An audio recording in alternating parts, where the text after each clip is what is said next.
L'exemple classique d'effet externe positif est celui de l'apiculteur dont la décision d'augmenter la taille de ses ruches aura un effet bénéfique sur le chiffre d'affaires du maraîcher voisin, car les pommiers de ce dernier seront mieux pollinisés sans que lui-même ait à faire quoi que ce soit.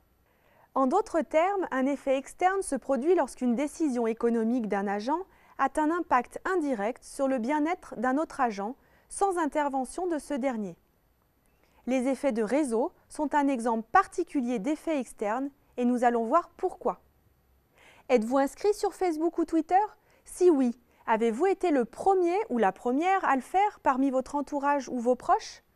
Si c'est le cas, n'avez-vous pas remarqué que cette inscription a pu inciter certains d'entre eux à s'inscrire à leur tour?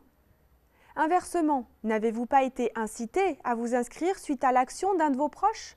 Beaucoup de nos décisions s'influencent mutuellement, surtout si l'objet sur lequel elles portent a une dimension sociale, par exemple communiquer. Pourquoi y a-t-il un effet externe dans l'influence sociale? Parce que ma décision de m'inscrire sur Facebook va modifier la perception que mes amis avaient du réseau social. S'ils étaient déjà inscrits, ils vont pouvoir communiquer avec moi, leur bien-être sera alors indirectement amélioré. S'ils n'étaient pas inscrits, cela peut les inciter à changer d'avis et à s'inscrire à leur tour. Avec Internet, ces influences mutuelles se propagent à une vitesse que l'on ne connaissait pas auparavant. Facebook, né en 2004, dont le principe d'affiliation n'a été ouvert à tous qu'en 2006, a pu en l'espace de moins de 8 ans enregistrer plus d'1 milliard d'inscrits sur son site. Or, Facebook n'est qu'une plateforme de mise en relation. Comment ce simple outil informatique a-t-il pu séduire si vite autant de personnes? Cette croissance phénoménale semble se fonder sur quelque chose appelé viralité, qui montre la puissance des effets de réseau. Le même mécanisme opère sur Skype, ce moyen bien commode pour communiquer gratuitement avec d'autres utilisateurs du logiciel. Bien évidemment, si je suis la seule à disposer de Skype parmi ceux avec qui j'ai envie de parler, l'utilité de ce logiciel est nulle. S'il y a une seule personne, c'est nettement mieux, mais cela reste insuffisant. Et plus le nombre croît, plus l'utilité de mon propre dispositif Skype augmente à mes yeux. Finalement, la décision de mes amis et de mes proches de s'équiper augmente la satisfaction que je vais retirer de l'utilisation de Skype, alors que pendant ce temps, je n'ai moi-même rien fait. Plus il y a d'inscrits, plus ceux qui étaient déjà voient leur bien-être augmenter. C'est l'effet de réseau. C'est pour cela que Skype a pu être acheté par Microsoft en mai 2011 pour 8,5 milliards de dollars. L'entreprise acheteuse comptait capter, sous forme monétaire, l'effet de réseau. Cela étant, à l'époque du rachat, Skype avait un chiffre d'affaires de 850 millions de dollars, soit 10 fois moins que le prix de rachat. Depuis, on ne sait pas très bien si Skype est rentable, puisque ses comptes sont cachés dans la division divertissement de Microsoft. Dans le cas des activités de communication comme Skype ou Facebook, on parle d'effet de réseau, car le bénéfice dépend du nombre de personnes qui décident d'adopter le service. Plus le réseau est grand, plus les effets seront grands. Puisque les individus ont la même décision à prendre et que leur usage est similaire, il s'agit d'effets de réseau direct. Vous comprenez maintenant comment fonctionne l'influence mutuelle évoquée au début. Et au fur et à mesure que le nombre d'adopteurs augmente, ceux qui ont déjà téléchargé le logiciel sont de plus en plus satisfaits, et cela sans rien faire. Car ils vont pouvoir communiquer avec beaucoup plus de personnes. Et on sent bien que cette dynamique de décision successive peut être très puissante. On parle à son propos d'effet boule de neige ou encore effet d'avalanche. Il y a une autre catégorie d'effets de réseau dits indirects, qui est encore plus répandue dans les activités économiques.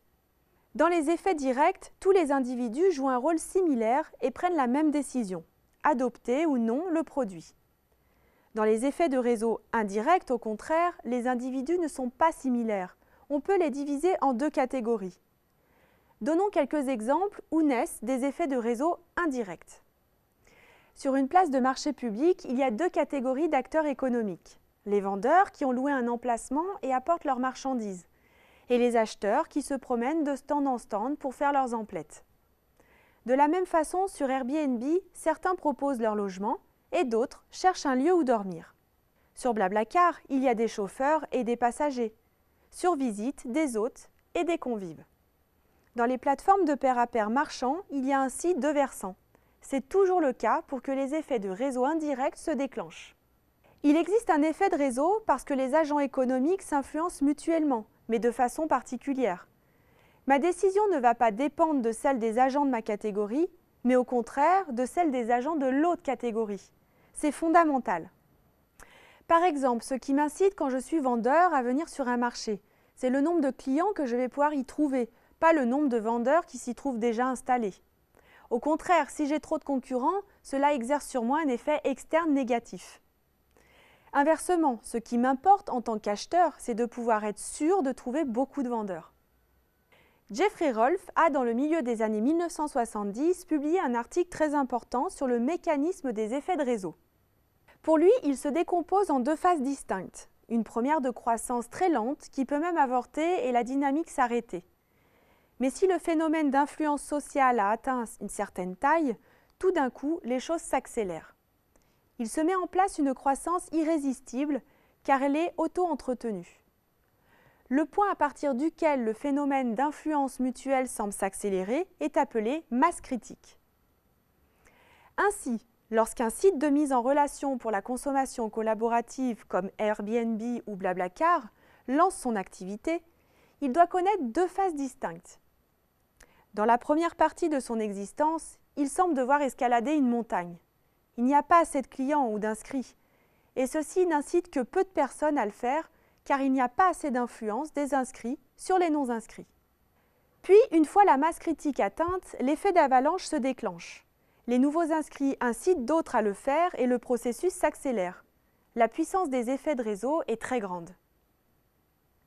Il y a donc un vrai défi pour les plateformes de consommation collaborative. Comment faire pour atteindre la masse critique? L'important pour une plateforme est de bien faire les choses avant d'avoir atteint la masse critique.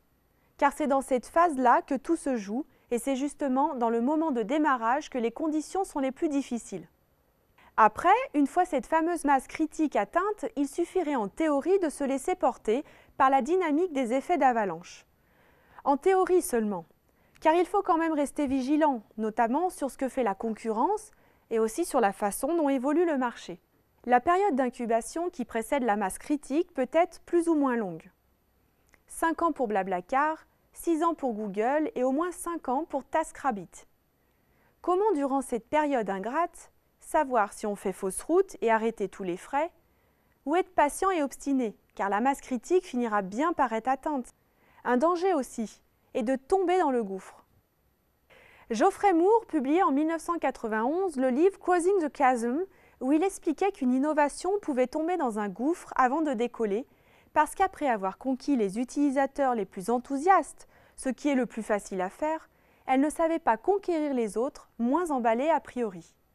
En principe, lorsqu'il y a un effet de réseau, les premiers adopteurs sont censés entraîner les autres. En réalité, l'hétérogénéité entre les premiers utilisateurs et les autres, qui est à la source du gouffre, peut aussi se produire dans ce cas. Il suffit en effet que ces premiers utilisateurs constituent une communauté à part, qui ne communique surtout qu'avec elle-même.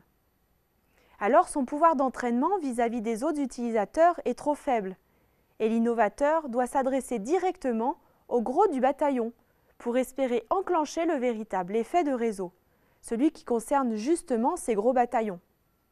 Pour donner un exemple, tant que Facebook était conçu pour les étudiants de Harvard, il ne servait à rien de l'ouvrir pour tout le monde. Seule cette petite communauté, avec éventuellement leurs parents et encore, pouvait être intéressée par ce service ou jouer un effet de réseau spécifique. Mais si le service s'adressait au grand public, il fallait qu'il évolue. C'est ce qu'a compris Mark Zuckerberg.